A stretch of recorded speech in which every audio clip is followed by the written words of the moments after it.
Bonjour à tous et bienvenue dans cette nouvelle vidéo, donc ravi de vous retrouver pour ce tutoriel exceptionnel puisqu'aujourd'hui j'ai l'honneur d'inviter Jonathan sur la chaîne pour participer à cette vidéo. Et donc, bonjour à toi Jonathan et bienvenue sur la chaîne et j'espère qu'on va pouvoir apporter ainsi notre savoir-faire sur la question de la réalisation des plans. Donc avant qu'on commence, comme d'habitude, pensez à vous abonner à la chaîne, ça c'est pour ne rien louper. N'hésitez pas à commenter tout au long de la vidéo, ça nous fera super plaisir. Et donc sinon je te laisse nous expliquer donc ton job, Jonathan, et l'objectif de ta chaîne YouTube. Alors bonjour Vincent, bonjour à tous, merci de m'accueillir sur ta chaîne. Alors le savoir-faire, si vraiment on reste sur les plans, je pense que le tien est nettement au-dessus du mien. Pour me présenter rapidement, donc j'ai bientôt 40 ans, j'ai 2 enfants. Donc ça fait une vingtaine d'années maintenant que je conseille et vends des matériaux de construction et pour l'habitat. Juste avant le premier confinement, j'avais un peu en tête de mieux aider les gens qui se lancent dans un projet de construction, puisque avec le temps, le nombre d'échanges que j'ai pu avoir avec différents clients à différents moments de leur projet, avec des artisans, des constructeurs, des maîtres d'œuvre. Du coup, ça me faisait une liste. Pourquoi telle et telle chose ne se passe pas bien, pourquoi le projet même complètement ne se passe pas bien. Donc sur différents sujets, que ce soit les matériaux, en passant par de la relation avec les pros, voire relation de couple même, pourquoi pas. Ça va assez loin, c'est riche finalement quand on se pose et qu'on fait un petit bilan. Donc aussi bien sur ce qui a fonctionné que ce qui n'a pas fonctionné. J'ai vraiment mis un coup de boost à ça en enrichissant beaucoup plus vite mon site internet que j'ai créé 1 an avant le premier confinement, puisque le premier confinement, pendant 1 mois et demi, j'ai pu avancer pendant une dizaine d'heures tous les jours dessus. Et puis le site s'est mis à avoir du trafic. Par la suite, j'ai commencé la chaîne YouTube. Je propose quelques formations en ligne pour ceux qui ont besoin. Le premier rendez-vous par téléphone ou en visio complètement offert pour rassurer et guider les gens tout simplement qui souhaitent faire construire leur maison. Et donc récemment, j'ai validé cette expérience-là en faisant une formation d'assistant à maître d'ouvrage, donc une formation certifiée AFNOR, puisqu'il y a quand même des choses à respecter et on ne peut pas non plus donner des conseils sur n'importe quoi sur le web, même quand c'est bienveillant, bien intentionné. Au niveau de la construction, comme dans d'autres domaines, il y a des règles à respecter, donc j'ai voulu absolument avoir cette attestation.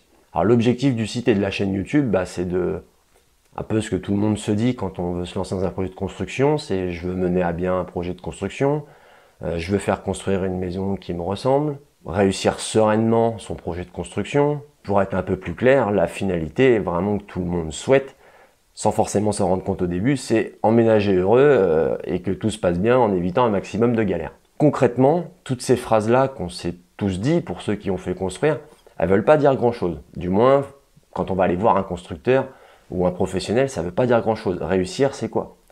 Est-ce que réussir, c'est avoir exactement la maison de mes rêves? Et dans ce cas-là, ma priorité, finalement, c'est pas la localisation géographique, puisque je ne vais pas pouvoir faire construire la même maison partout. Par rapport à des règlements d'urbanisme. Donc déjà, rien que là, pour choisir le terrain, il faut vraiment une priorité.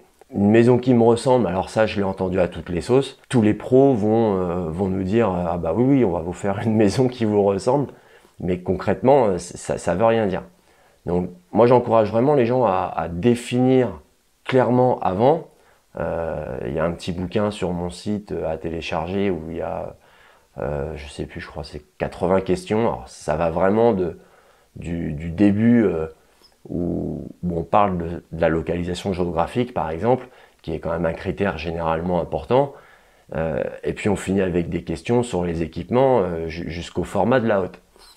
Parce que mine de rien, l'usage au quotidien, il faut quand même avoir en tête que dans une maison, 20% de nos actions, c'est celles qui prennent 80% de notre temps. Cuisiner, ranger les courses, avoir accès facilement à tout ce qu'on a besoin au quotidien, vêtements, chaussures, tout ce qu'on veut, mais on peut vite partir sur des choses particulières, puis mal gérer un cellier ou des rangements. Pièces qui au tout départ ne sont pas forcément nos priorités. On pense toujours au salon avec le canapé et la télé, pour grossir un peu le trait. Et puis finalement, à l'usage, on se rend compte que ce n'est pas dans ces pièces-là finalement qu'il y a le plus d'insatisfaction, c'est vraiment dans ces petites pièces annexes. Donc l'idée, c'est d'essayer d'éduquer et faire en sorte que les gens me trouvent avant de se lancer, puisqu'on est un peu tous pareils, hein, on va chercher majoritairement des informations ou des solutions quand le problème est déjà présent. Et malheureusement, des fois, c'est trop tard. Et donc l'idée, c'est ça, c'est d'essayer de faire prendre à tous le meilleur chemin.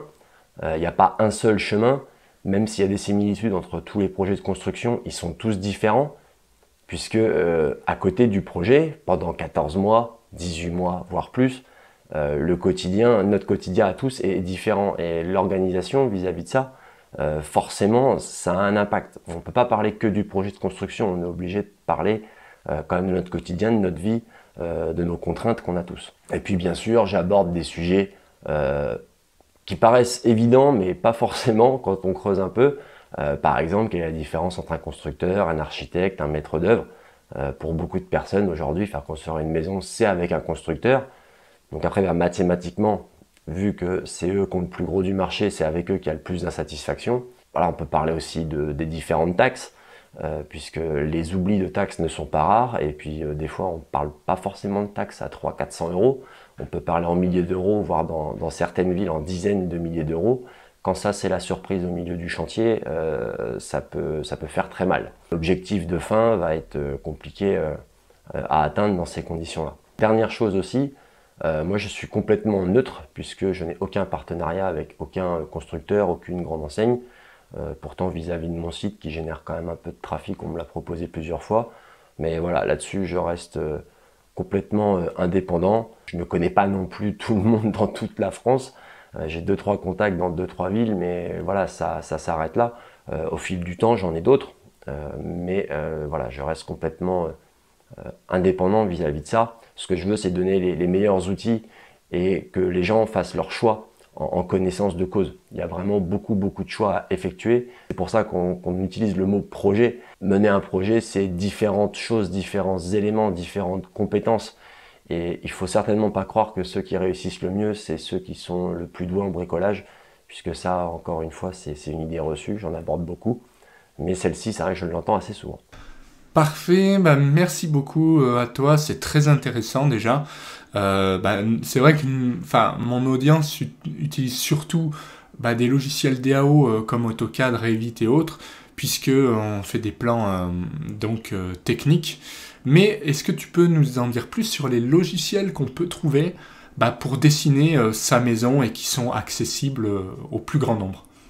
Au niveau des logiciels accessibles aux particuliers, alors quand je dis particulier, ça n'a rien de péjoratif, mais on va partir du principe où on est novice, où on n'a jamais fait de plan. Aujourd'hui sur le net, on trouve beaucoup de choses. Évidemment, le plus connu, ça va être Casaplan. Donc Casaplan, c'est Cozy Casa. J'utilise les deux à tort. Cozy Casa, c'est le site et la communauté. Et donc Casaplan propose quelque chose de très accessible, un peu comme Home by Me aussi. Donc ces sites-là, ils sont gratuits, il suffit de s'inscrire. Par la suite, ça devient payant si on veut faire des impressions 3D supplémentaires. Donc c'est des petits crédits à acheter, on parle de quelques dizaines d'euros. Et pour la 2D, il y a aussi Archifacile. Donc moi je conseille de commencer avec ce genre d'outils, parce que la 3D nous met tout de suite en avant le côté esthétique, et quand on s'intéresse au côté esthétique, on oublie souvent l'essentiel.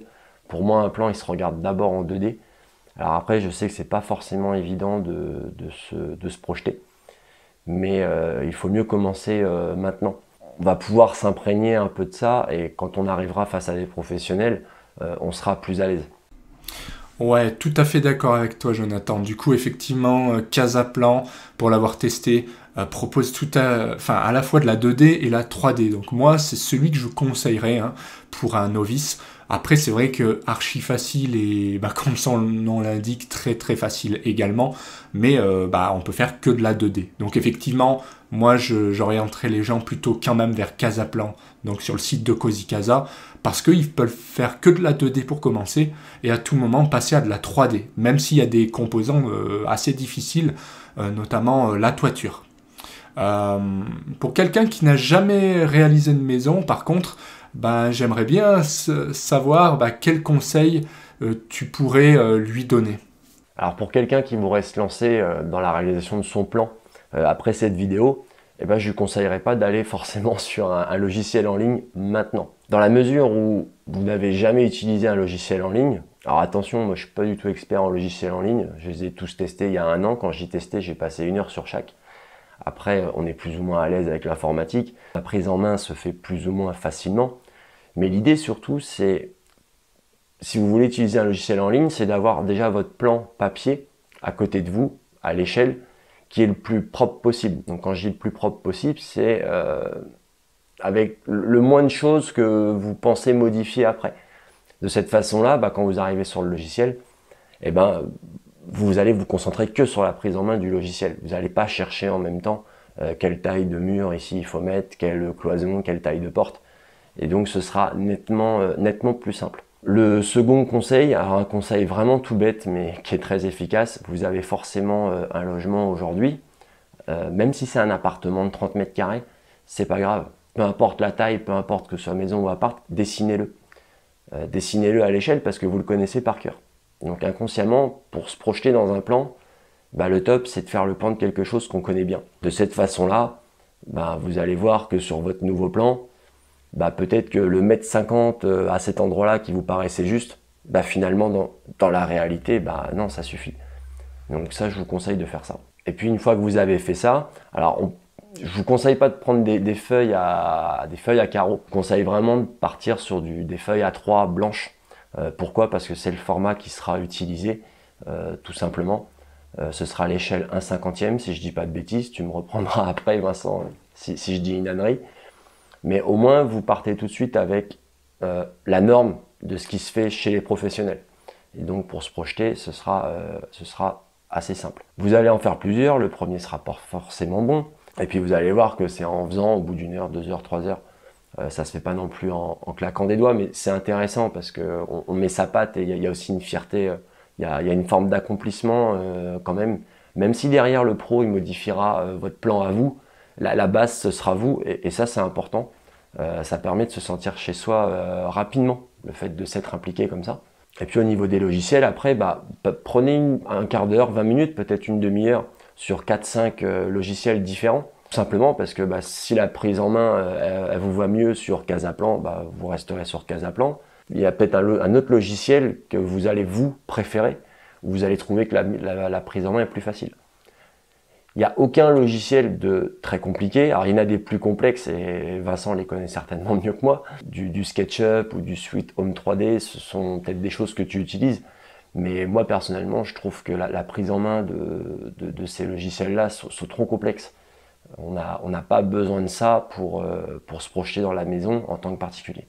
Mais encore merci Vincent. Et puis, j'espère que... Alors, je ne sais pas si tu as beaucoup de particuliers qui viennent sur ta chaîne, mais en tout cas, s'il y en a, j'espère que ça les aide. Et même certains professionnels, pourquoi pas, hein, dans le questionnement, dans l'usage, dans vraiment le plus concret, pourquoi pas trouver 2-3 petites astuces ou 2-3 petites choses bêtes qui peuvent vous servir dans le questionnement ou dans la découverte d'un client, pour vraiment répondre à ses besoins, puisque le but est vraiment là. C'est vrai, tout à fait d'accord une fois de plus. Moi, pareil, je réalise toujours mes plans papier au début du projet, même pour fabriquer un meuble, même pour dessiner un placard ou dessiner une pièce à aménager. Effectivement, aujourd'hui on a tendance à le négliger. Et même si moi j'ai 15-20 ans, enfin 20 ans d'expérience sur les logiciels, il n'empêche que, comme tu disais, c'est vraiment la base, faire un croquis. Pourquoi? Parce que ça va vraiment changer. C'est-à-dire que ça va évoluer. Des fois, je fais 4-5 croquis différents. Je les fais en 2D, en 3D, mais peu importe. Et ça serait vraiment une perte de temps, effectivement, de les faire directement sur un logiciel, parce que les modifs sur un logiciel, ça sera forcément plus compliqué que prendre une gomme et un crayon. Ça, c'est clair. Après, tu as raison, bien sûr, l'échelle, c'est du 50e. Ça, c'est la base. En général, tout plan, c'est du 50e. On va pas rentrer trop dans le détail. C'est vrai que quand on fait des détails, ça peut être bien d'utiliser du 20e ou du 25e, voire du 10e en métal. Mais voilà, en général, dans notre boulot, ça va être essentiellement du 50e. Le 100e sera réservé à des plans moins précis, par exemple des DCE, des APD, des choses comme ça. Mais effectivement, le 50e, tu as raison, reste une norme vraiment qui est très très utilisée. Après, par rapport au logiciel, comme tu disais, bah oui, il y en a des tas. Donc, on disait Casaplan. Pour moi, c'est vraiment la référence parce que c'est simple, archi facile pour du 2D. C'est voilà, très très simple. Après, moi, j'aime pas trop. Sweet Home 3D et Home by Me pour moi n'apportent rien de plus. C'est peut-être un poil plus compliqué et à la fois ça n'apporte vraiment rien, clairement. Après SketchUp est vraiment plus compliqué, faut le savoir. Moi je le trouve beaucoup plus compliqué. Moi je l'utilise essentiellement pour faire des formes complexes et genre des meubles, des choses qu'on peut pas faire. Qui sont pas vraiment carrés, quoi. Mais pour tout le reste, franchement, il n'y a pas nécessité d'utiliser SketchUp pour moi, parce que c'est un peu plus compliqué, enfin beaucoup plus même. Et le summum de la complexité, j'ai fait une vidéo là-dessus, donc le lien doit s'afficher, c'est vraiment les logiciels DAO, comme AutoCAD pour la 2D et Revit pour la 3D et BIM. Ça, c'est réservé aux pros, donc franchement, ça nécessite une formation et vraiment, je vous le conseille pas. Si vous êtes novice, vous allez perdre beaucoup de temps pour un résultat de très faible qualité en fait. Faut être très honnête. Donc franchement, je tenais à te remercier Jonathan pour tous ces conseils et je te dis à très bientôt. Au revoir, à bientôt. Et bien voilà, c'est déjà terminé pour cette vidéo, donc j'espère qu'elle vous a plu vraiment. En tout cas, moi j'ai pris beaucoup de plaisir à la faire avec Jonathan. Et comme d'habitude, si ça vous a plu, un petit j'aime parce qu'il y a pas mal de boulot derrière. N'hésitez pas aussi à commenter, à poser vos questions, on sera ravis d'y répondre. Et surtout, pensez à vous abonner à la chaîne, ça c'est important pour ne rien louper. Allez, à très vite pour d'autres vidéos, bye!